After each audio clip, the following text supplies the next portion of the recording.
नमस्कार, मी अभिजित खांडकेकर. सनसनाटी गुन्ह्यांच्या शृंखलेतल्या आजच्या भागात तुम्हा सगळ्यांचं स्वागत करतो.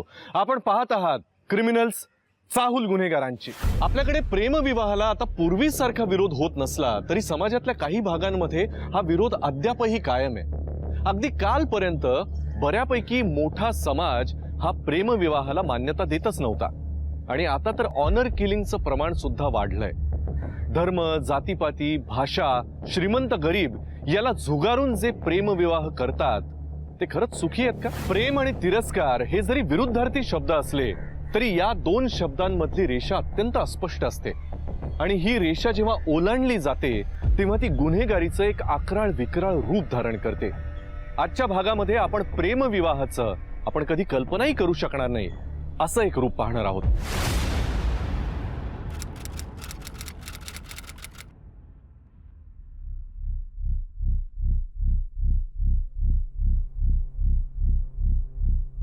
काय रे सुशील,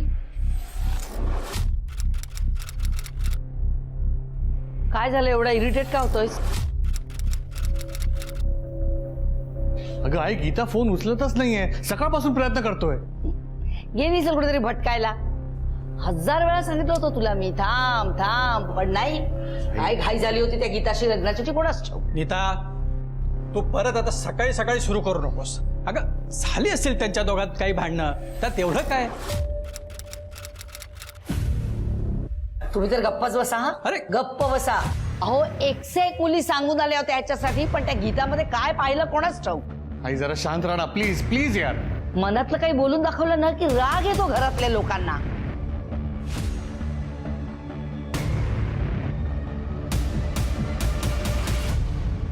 मम्मी मला बाहेर काढ ना. मम्मी मम्मी दरवाजा उघड ना. मम्मी प्लीज उघड ना दरवाजा. मम्मी मला बाहेर काढ ना. मम्मी मला श्वास घेता नाही येत. मम्मी मम्मी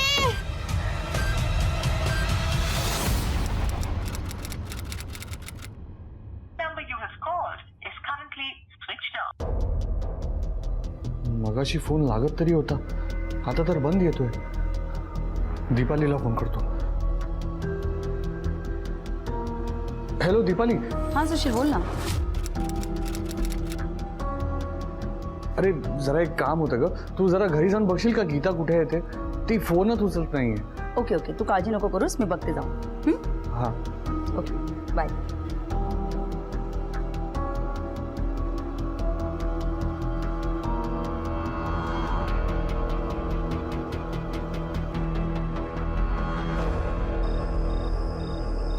मम्मी उघड ना दरवाजा. मम्मी मम्मी मला बाहेर काढ ना. मम्मी प्लीज मला. मम्मी मम्मी दरवाजा उघड ना.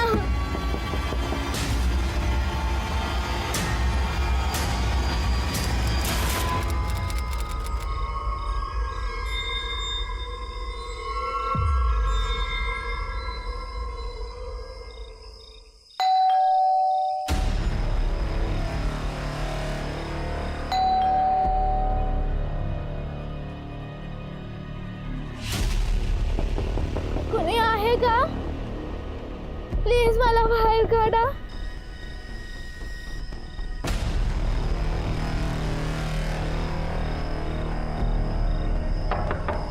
गीता,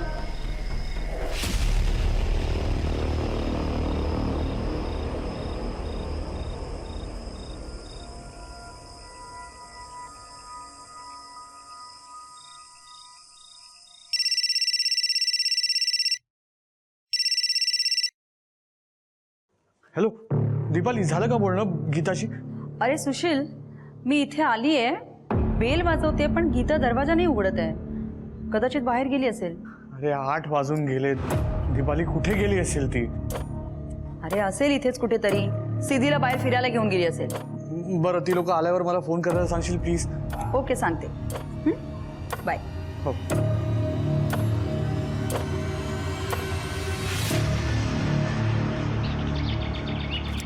घ्या. आई बाबा. ए काय सुशील, एवढे घाई घेत कुठे निघाला? आई मी जरा घरी जाऊन येतो. 2 दिवस झाले त्यांचा काही पत्ता लागत नाहीये.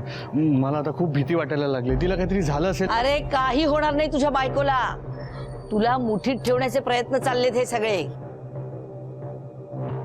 पण जा जा हो जा, तू जा.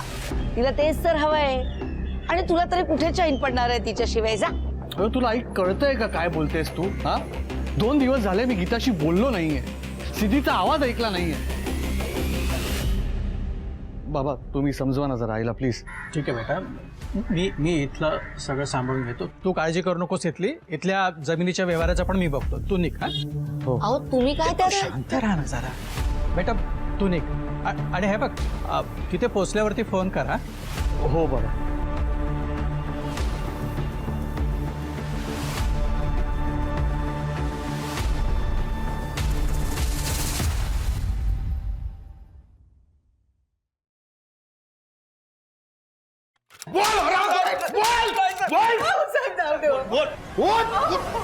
बोल कुठे ठेवला माझ्या पोरीला? पोरगी कुठे आहे? बोल, तुला जिताना सोडत आता. बोल. साहेब मला माहित नाही हो. माहित नाही? अरे तुझ्या पोरांना पळवली आहे तिला. साहेब जाऊ दे. अहो खरंच आम्हाला माहित नाही हो. खरंच माहित नाही. बोल बोल, लाता बुक्क्याने मारल्याशिवाय तू कबूल नाही होणार. गोल चित्ताच गाडतो तुला आता. बोल बोल बोल, तुझ्या मारी उडवल्याशिवाय नाही बोलणार तू. बोल बोल लवकर, बोल लवकर. हो मागा, कशाला मारतो त्यांना? ए तू मध्ये बोलायचं नाही, नाहीतर तुला बी तुडवावं लागेल. तुझ्या मी या घरची सून आहे, सून. हे ध्यानात ठेवायचं. पुन्हा यांच्याकडे बघितलं ना तर तुला उभा चिरून इथंच गाडून टाकेन. चल हो मागा, चल. ए राम्या, बघून घेन, बघून घे तुला.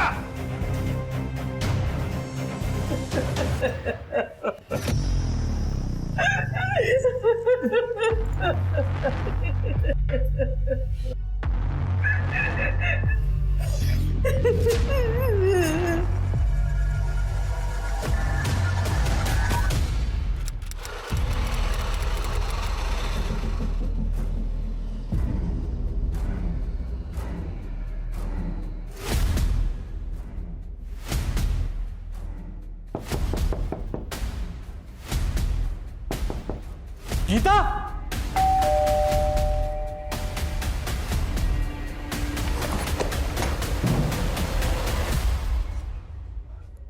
सिद्धी. गीता. सिद्धी.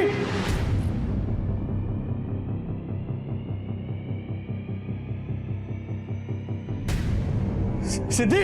गीता. गीता.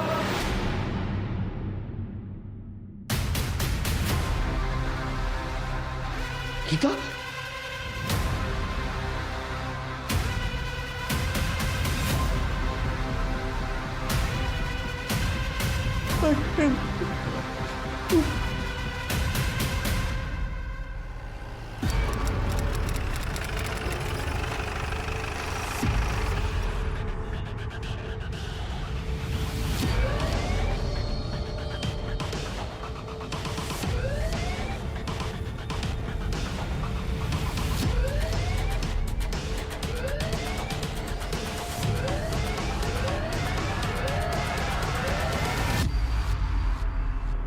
साहेब प्लीज प्लीज प्लीज माझ्या मुलीला शोधा ना. ती कुठे सापडत नाही प्लीज. आणि शांत बस, शांत शांत. बघा पाटील, तिकडे शोधा. माडिक मॅडम या. आता मला सांगा काय झालं?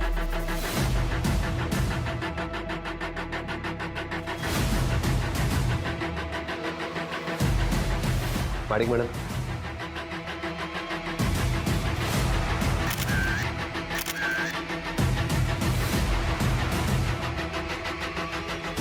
गळा दाखव.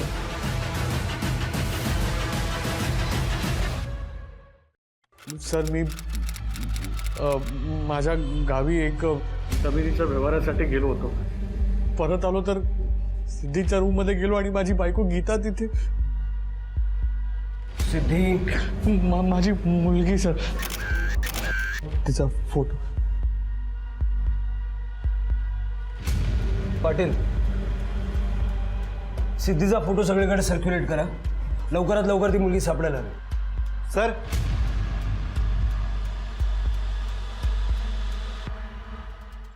सर गळ्यावर आणि पोटावर खूप सारे वार केले गेले, पण गळ्यावरचा वार जास्त डीप आहे. मृत्यू त्याच्याचमुळे झाला. आणि सर बॉडीची कंडिशन पाहता 2-3 दिवस झालेत मृत्यू होऊन. सर मायलेकी घरामध्ये एकट्याच राहत होत्या. कदाचित चोरीच्या दृष्टीने हा खून झाला असेल.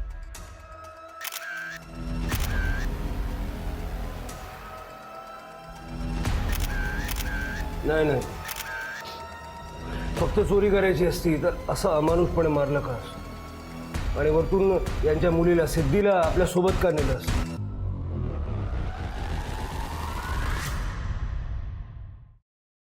पूर्ण घर अस्तव्यस्त आहे आणि कपाट लॉक्ड आहे. सुशीलला बोलू. सुशील एक कपाट लॉक्ड आहे, नेहमीच लॉक असतं ना. नाही सर.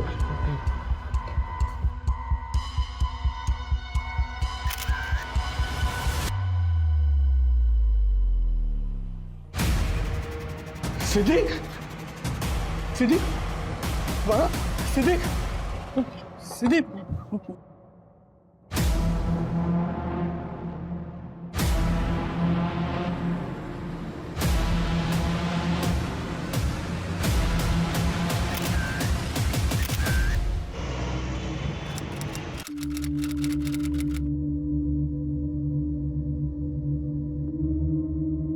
अहो काय झालं, असं का बसलाय दोघं?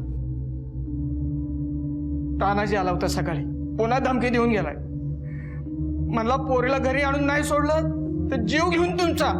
काय कळना बघ, तू तानाजी आमच्या जीवावरच उठलाय. सगळं मुश्किल करून टाकलंय त्याने. आई तुम्ही त्या तानाजीला सांगत का नाही तो कुठं आहे? त्रास तरी वाचल तुमचा. अगं काय येड लागले का तुला? माझ्या पोराच्या जीवावर उठलाय. आम्हाला माहिती तर नको होय? हा?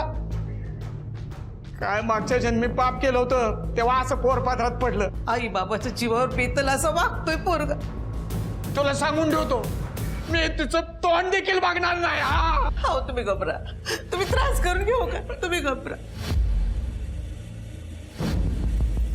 कसे शांत राहू? हा?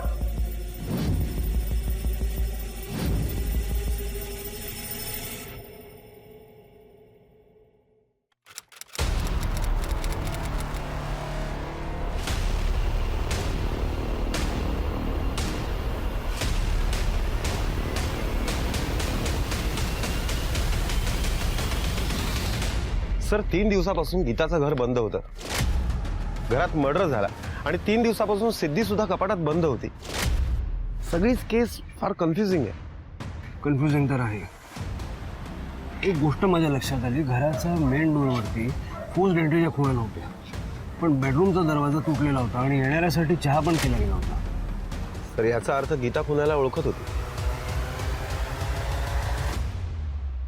गीताने दरवाजा उघडला आणि येणारा माणूस ओळखीचा होता. ती चहा टाकायला आत गेली आणि ती चहा घेऊन बाहेर आली तेव्हा कदाचित येणाऱ्याचा हेतू तिला कळला असावा, म्हणून ती सर्वात जवळच्या रूममध्ये म्हणजे सिद्धीच्या रूममध्ये धावली. तिने आत जाऊन दरवाजा बंद केला आणि सिद्धीला काही होऊ नये म्हणून तिला कपाटात बंद केला. तेवढ्यात खुनाने दरवाजा तोडला आणि खून केला. बेडरूमचा दरवाजा मजबूत आहे. एका माणसाला तोडता येईल असं नाहीये, निदान 2 माणसं तरी असावी. तिकडे तर CCTV फुटेज चेक करा. दिवसा ढवळ्या एवढं मोठं कांड झालंय, आरडाओरडा झालाच असणार, कोणीतरी काहीतरी ऐकलं असेल. चला.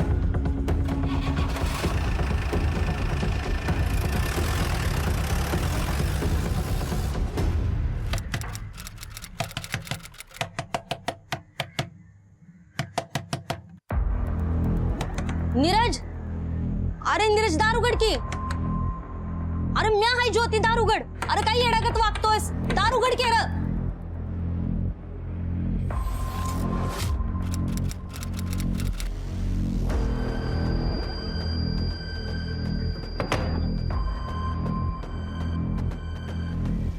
नीर्या, खरंच येड लागले का? कधीची दार वाजवते? काय झालं? कालच इथं. आता यायला बी परवानगी पाहिजे तुला भेटायला. हे बघ, त्या दोघांना तूच मदत केलीये मला माहितीये. हे ज्योते, उगा काय बी अफवा पसरू नकोस. तर तानाला कळलं ना तर जित्ता जाईल मला तो. काय बी बोलू नकोस. निर्या, हे बघ, काय खोटं काय खरं मला सगळं माहिती आहे. मला फक्त एवढंच सांग, त्या दोघांना नक्की कुठं ठेवलंय, कुठं पाठवलंय, तुला माहिती आहे की नाही? हे ज्योते, कुणाला काय बी सांगू नकोस. मॅच त्यांना बस स्टँडपर्यंत सोडलं होतं, पण त्यानंतर ते कुठे गेले हे मला देखील माहिती नाही. त्यानंतर आमचं बोलणं देखील झालं नाही. आणि हे गावात कुणाला कळलं ना, गावात राहणं मुश्किल होईल माझं.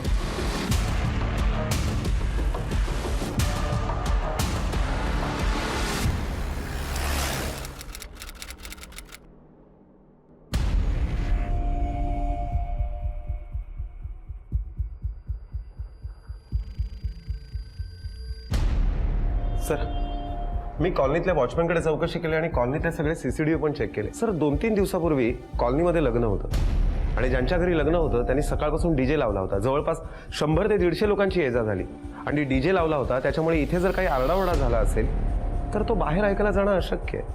त्यातून गीताच्या घरामध्ये AC चालू होता, म्हणून सगळी दारं खिडक्या सगळं काही बंद होतं. गीतावर नजर ठेवून होता आणि या लग्नाच्या गडबडीचा त्याने पुरेपूर फायदा उचलला.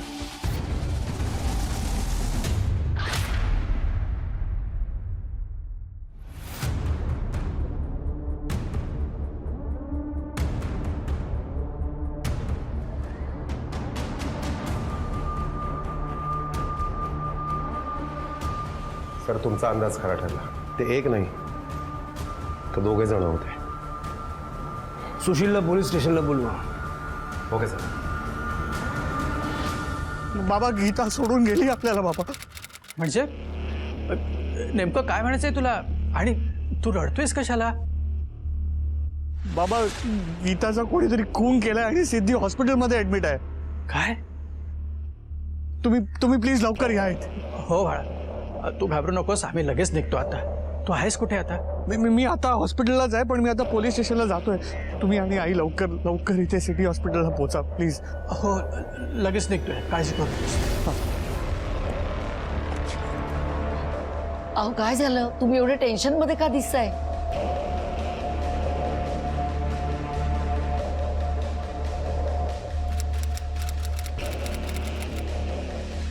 पाणी प्या. मला सांगा, गीताने 2 दिवस तुमचा फोन नाही उचलला, तुम्हाला शंका नाही? सर, गीता कधी कधी असं करायची. आमचं भांडण झालं की ती 2-3 दिवस माझ्याशी नाही बोलायची. गावाला जाण्याआधी पण वाद झाला होता. अगं गीता, तुला अजिबात अक्कल नाहीये का? हा नाही, तू आईशी असं उद्धटपणे कशाला वागलीस? सुशील, तुला सारखी माझीच चूक दिसते ना. अरे, तुझी आई मला फोनवर काय काय बोलली ना ते तिलाच विचार. तिचं म्हणणं आहे की मी तुला प्रेमात फसवून तुझ्याशी लग्न केलं. पण अरे, तू मला फसवलंस की मी तुला फसवलं? काय? मी फसवलं? कधी कधी असं वाटतं ना की जग मारली आणि लग्न केलं. हो ना, मलाही असंच वाटतं रे सुशील. फक्त मी बोलून दाखवत नाही, एवढंच. नाही, तुला काय नेमकं म्हणायचं काय? Hello hello.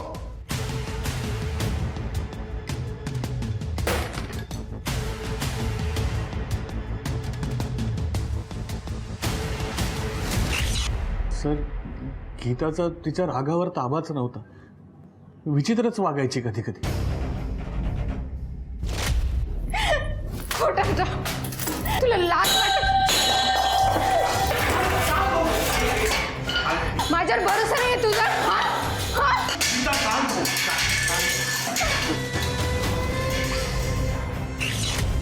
गीताच्या घरचं कोणी आलं नाही म्हणजे तुम्ही इन्फॉर्म केलंच असेल?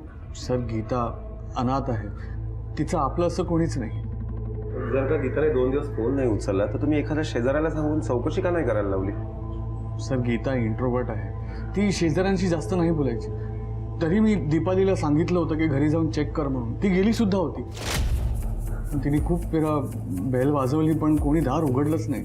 तिला असं वाटलं की ते दोघं कुठेतरी फिरायला गेले असतील. पण जेव्हा ती दुसऱ्यांदा गेली आणि तेव्हा सुद्धा काही रिस्पॉन्स नाही आला तेव्हा मला जरा भीती वाटली आणि मी लगेच निघालो.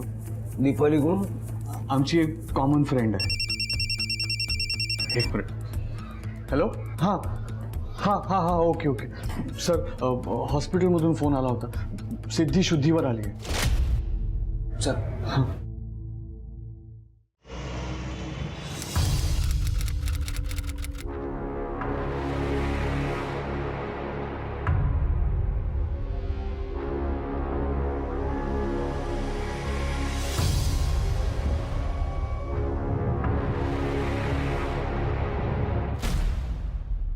काकू मी आहे तुमच्या मुलीची मैत्रीण. घाबरले ना मी. काय गे तू तीच आहेस ना ग त्या निशांच्या घरात गोंधळ घालणारी. हे बाई तू जा बाई इथून.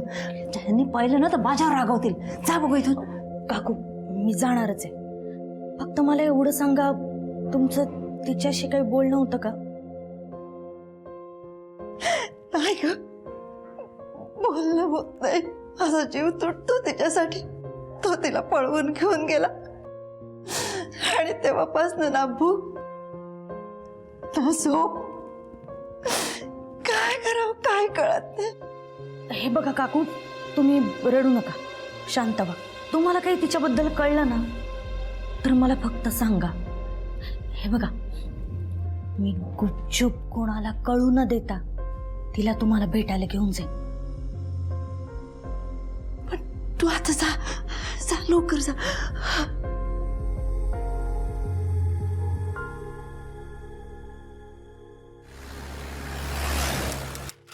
सिद्धीला सिव्हिअर डिहायड्रेशन झालं होतं.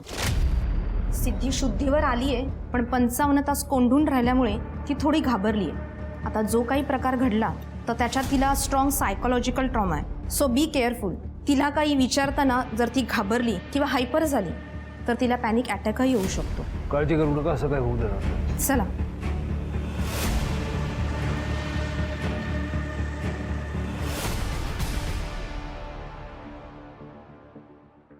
बाबा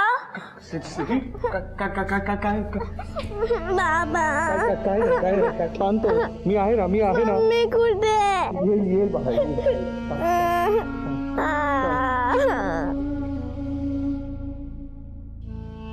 सिद्धी बेटा आम्हाला तुम्ही जरा बाहेर या. बस तू आराम कर. शांत हो बाळा.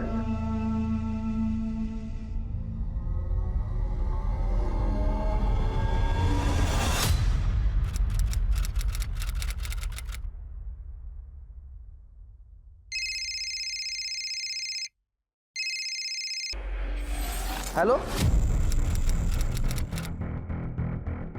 हॅलो शुभम.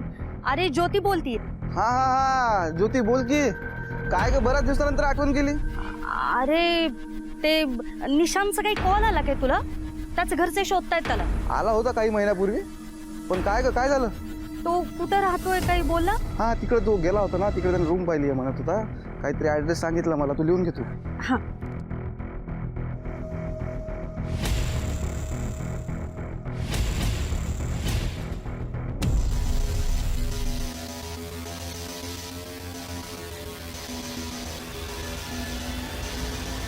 थँक्यू बरं का.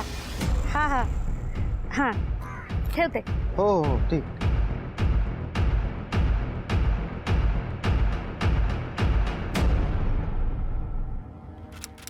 सिद्धीला मानसिक धक्का बसलाय. थोडा वेळ जाऊ देत. असे सिद्धी कपाटात बंद होती म्हणजे तिने कुणाला बघितलंच असेल असं नाही. सर तुम्ही बोलावलं. आपलं बोलणं अर्धवट राहिलं. तुमची बायको गीता तिचं म्हणणं होतं की तुम्ही तिला फसवून तिच्याशी लग्न केलं आणि तुमचं म्हणणं आहे की तिने तुम्हाला फसवून लग्न केलं. नक्की भानगड काय? सर आमचं लव्ह मॅरेज 7-8 वर्षाआधी झालं होतं. गीता एका कंपनीमध्ये इंटर्नशिप करत होती आणि त्याच कंपनीमध्ये मी कन्सल्टंट म्हणून होतो.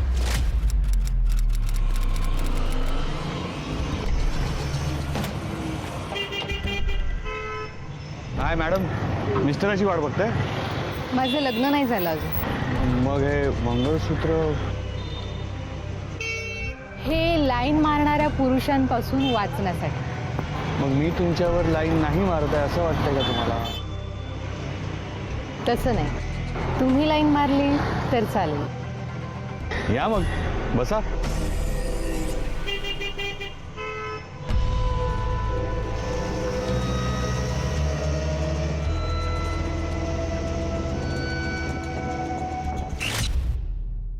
आणि मग आम्ही लग्न केलं. घरच्यांची संमती होती का?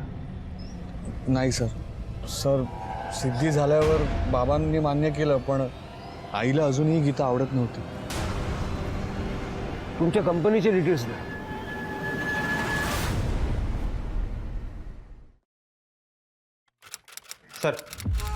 सर गीताचा पोस्टमॉर्टम रिपोर्ट आला. गीताच्या गळ्यावरती जी खोलवर जखम केली गेली होती त्याच्यामुळे गीताचा विंडपाईप कट झाला. त्याचबरोबर गीताच्या पोटावरती सुद्धा 3 खोलवर वार केले गेले होते. या सगळ्या जखमांमधनं एक्सिस ब्लिडिंग झालं आणि त्याच्याचमुळे गीताचा मृत्यू झाला. सर, त्या दिवशी कॉलनीमध्ये लग्न होतं.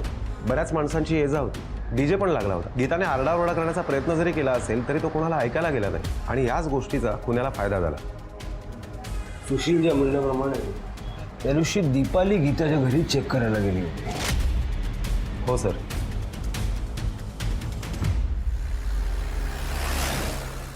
तुम्ही गीताला कधीपासून ओळखतो? आम्ही एकाच कॉलेजमध्ये होतो. गीता अनाथ आहे म्हटल्यावर तिचा सगळा खर्च. सर, आम्ही दोघी पार्ट टाइम जॉब करायचो. पण गीता अनाथ नाही आहे. मग गीताचे आई वडील कुठे आहेत? तिचे आई वडील ॲक्सिडेंटमध्ये वारले, पण तिची फॅमिली आहे. हे तुम्हाला कोणी सांगितलं? गीतानेच. बाकी मला काही कल्पना नाही, कारण तिने मला कधी काही सांगितलं नाही. ती थोडी इंट्रोवर्ट होती, जास्त काही शेअर नव्हती करत कोणाशी. कसा आहेस रे तू? मला तुझी लय आठवण येते बाळा. अरे मला लय काळजी वाटते रे तुझी. बरं आहेस ना? हा, अरे आहेस तरी कुठं बाळा? अरे मला लय तुझी आठवण येते रे.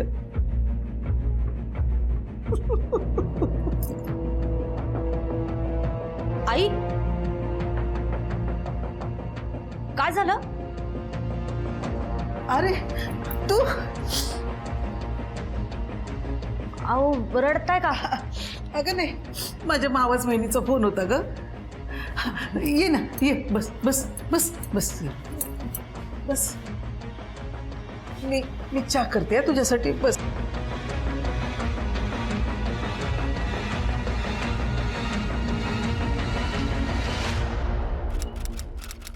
सर, मला एक गोष्ट कळत नाहीये की नेमकं खरं कोण बोलतंय, दीपाली की सुशील? सर्वात महत्त्वाचा प्रश्न आहे की गीता अनाथ होती का नाही. कारण जर ती अनाथ असेल तरी केस कॉम्प्लिकेट होईल. सर, जर का गीताचे आई वडील जिवंत होते तर मग तिने खोटं का सांगितलं? दीपाली आणि सुशीलपैकी कोणीतरी खोटं बोलतंय, किंवा गीताने स्वतःबद्दल खोटंच सांगितलं असेल त्यांना. गीताची हिस्ट्री काढा, तिच्या ते कंपनीमध्ये पण चौकशी करा आणि सुशील आणि दीपाली दोघांचे कॉल रेकॉर्ड्स काढा. Okay sir.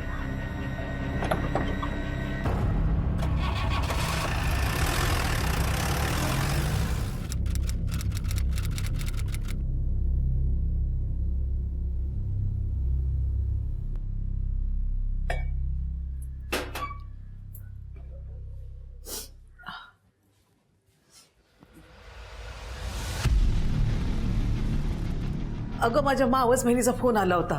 तिचा नवरा सकाळीच गेला ग. घे चहा घे. अगं अगं अगं आई, चुकून सांडला. द्या हातात दे इकडे. कपडा आणते. थांब तर मी आणते. कपडा आणते पुसर. अहो बसा, मी तुमची सूनच आहे ना होणारी. काय तुम्ही बस. अगं अगं बसा म्हणलं ना, बसा, मी आणते.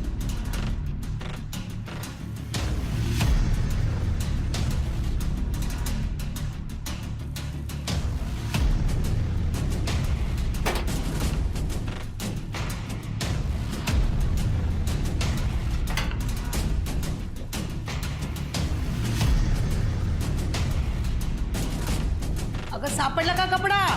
अगं गॅस जवळच आहे बघ. होय आई, सापडला सापडला. हा आण.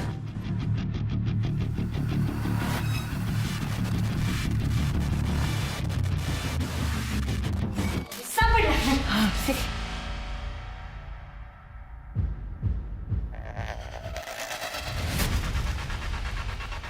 आई, मी पुसला असते. अगं नको, मी पुसते. बस. बरं, येते मग मी. हा ये. चहा न घेतच गेली पोरगी.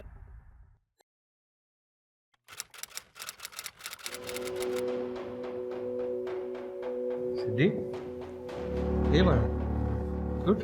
हे बघ, कोण आला तुला भेटायला. कशा आहे तू? हे बघ तुझ्यासाठी मी काय आणलं, तुझ्या आवडीचं संत्र. हा घे ग.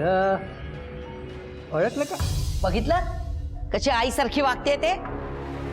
आई जरा शांत राहा ना प्लीज. ते काय घडलंय आणि तुझं काय सुरू आहे? बोल हा बोल, तू मलाच बोल. जे काही घडलंय ना ते हिच्या आईमुळे घडलंय, माझ्यामुळे नाही. तसंही मला सतत वाटत राहायचं काहीतरी घडणार घडणार. बघितलंस, घडलं. बघितलं तुझी लाडकी लेक कशी वागते ते. दीदी काय करतेस तू? एक सुशील, अरे नाही, तिला काही कळलं. ओके ओके नाही नाही ओके ओके.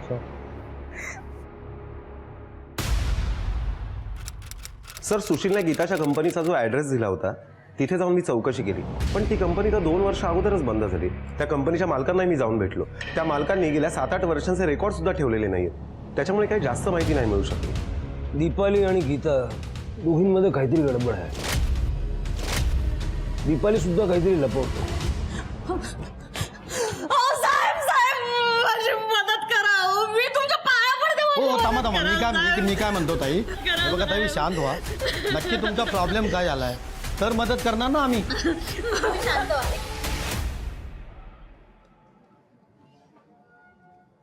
सुशील, म्हणलं का पोलिसांना कशामुळे झालंय ते? नाही अजून बाबा, चौकशी चालू आहे. सुशील, अरे असा हताश नको होऊस. माझं एक ऐक. म्हणजे तू अजून तरुण आहेस, कशाला तुझं आयुष्य वाया घालवतोयस? नेमकं काय म्हणायचंय? तू दुसरं लग्न कर आणि ह्या मुलीला आपण अनाथ आश्रमात टाकून देऊ. काही वेट लागलाय का तुला? सुशील, अरे अरे तू पण ना कुठेही सुरू होतेस. आता ह्यात काय केलं मी?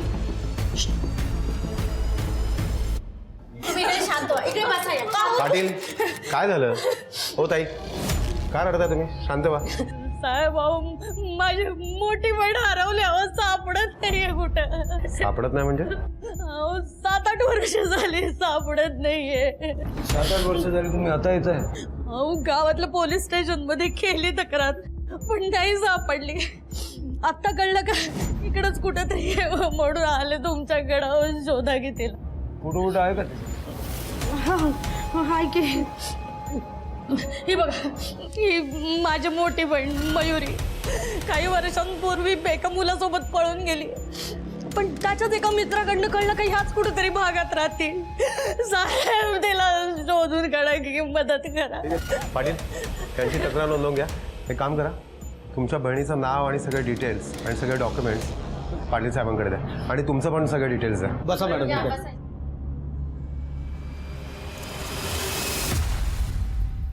सर, आता तर ही केस पूर्णपणे बदलून गेली. ऑनर किलिंगकडे वळत चालली आहे केस. गीताच्या घरच्यांनी तिला ट्रेस करून मारलंय असं वाटतं. सर, मग तसं असेल तर तिची बहीण तिला शोधते का? बापाने मारलं असेल, पोरीला माहीतच नाही. सुशीलने गीताला पळवून आणलं, त्याला अंदाज आला असेल की तिच्या घरचेच हे सगळं करतात, म्हणून दीपालीची मदत घेऊन स्वतःला वाचवायला बघ. सर, तसं असेल तर मग सुशीलच्या जीवाला पण धोका आहे. बोलावं लागेल. हो सर, मी खरं सांगतोय, मी तिला नाही पळवलंय. मी तिला इथेच भेटलोय. म्हणजे याबद्दल तुम्हाला काहीच माहित नाही? अहो काहीच नाही माहिती. मला तर वाटलंच होतं असंच काहीतरी असेल म्हणून. तिचं वागणंच धड नव्हतं आणि हा आमच्या मनाविरुद्ध तिच्याशी लग्न केलं यांनी. तू शांत राहा ना जरा. काय बडबड चालली? कळते का तुला काय चाललंय ते? हे बघा, आमच्यापासून काही लपवू नका. जे काही माहीत असेल ते सगळं खरं खरं सांगून टाका. हो सर, आम्ही काहीच नाही लपवत आहे. जे आहे ते खरं सांगतोय. मला ह्याबद्दल काहीच नाही माहीत.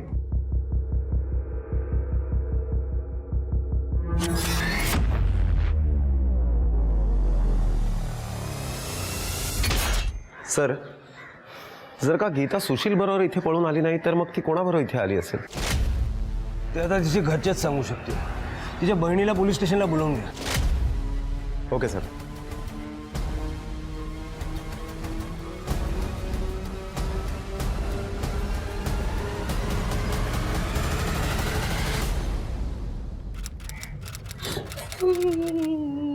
मयुरी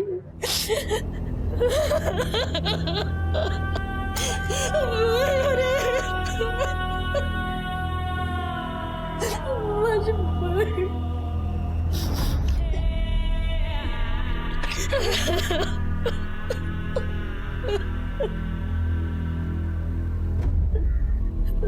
सर, हे आमच्या घरच्यांनीच केलं असणार आहे. मयुरी घरातून पळून गेल्यावर आमच्या बाबांची गावात इज्जत गेली होती. तो शोधत होता तिला आणि इज्जत वाचवण्यासाठी आमचे बाबा काय करू शकतात त्यानेच मयुरीला. बरं तुम्ही शांत व्हा, शांत व्हा. मला सांगा, मयुरी ज्याच्याबरोबर पळून गेली होती तो हाच होता का? नाही, हा कोण आहे?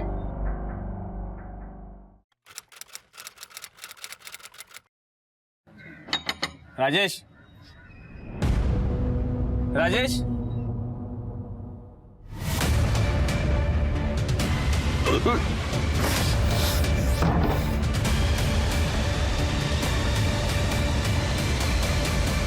पोलीस. सर, एका माणसाचा फोन आला होता. त्यांनी बंद रूममध्ये बॉडी बघितली.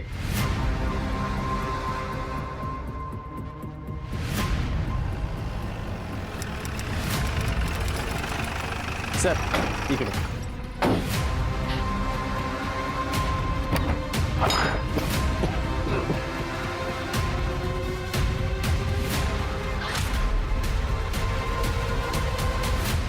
गीतानं स्वतःला आणि स्वतःच्या मुलीला वाचवण्यासाठी प्रयत्नांची शर्थ केली. ती मुलीला वाचवू शकली पण स्वतःला नाही. गीताचा खूनी अनोळखी निश्चित नव्हता. गीताचा नवरा सुशील, सासू नीता, सासरे ललित, वडील तानाजी आणि दीपाली हे सगळेच पोलिसांच्या रडारवर होते. कोण होतं ज्यानं 5-6 वर्षाच्या सिद्धीच्या डोक्यावरून मायेचा हात फिरवणाऱ्या आईची हत्या केली होती, आणि तीही इतक्या तिरस्कारानं की बॉडीची हालत पाहून पोलीस सुद्धा हादरले होते. गीता पळून आली होती पण सुशील सोबत नाही. मग तो कोण होता?